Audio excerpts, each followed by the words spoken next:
Florida's highest court is looking into whether local officials can be punished for putting stricter gun laws in place than the states. Capitol reporter Forrest Saunders was in court this morning and breaks down those arguments. The plaintiffs in this case include Florida's Ag Commissioner as well as more than 30 cities and counties. All of them consider this state law unconstitutional overreach with dangerous implications. All rise. After years of court battles over the 2011 law, it all comes down to the justices. Good morning and welcome to the Florida Supreme Court. Can local officials be sued, fined, or even removed from office for enacting or enforcing tougher gun policies than the state?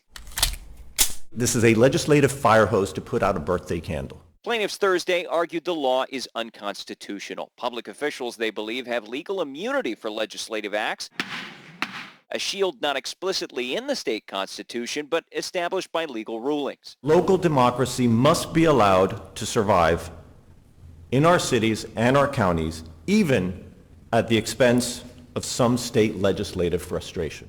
It's a high-profile case that Florida's Ag Commissioner and others have brought attention to, holding press conferences this week urging the justices strike down the law. You have duly elected officials across this state who have been charged with keeping their communities safe, and they're unable to do so in the wake of gun violence every single day. The state has argued it's within its rights, attorneys saying the legislature has higher authority than local governments. Their legal immunity can be stripped and penalties enacted. With that hierarchy established, there's no reason the legislature wouldn't be able to provide penalties for its statute, just like any other statute. It's an argument the Chief Justice almost seemed to agree with during questions. Our cases are very clear about the superiority of legislative power in this arena. Am I wrong about that? You are not wrong, Chief Justice Kennedy. And so that's why this whole case is kind of mystifying to me. But mystifying or not, the ruling won't likely come for weeks or months. These justices now starting deliberation.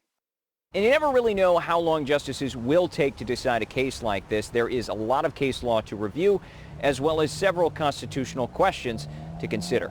That's the latest out here at the Capitol. I'm Forrest Saunders reporting.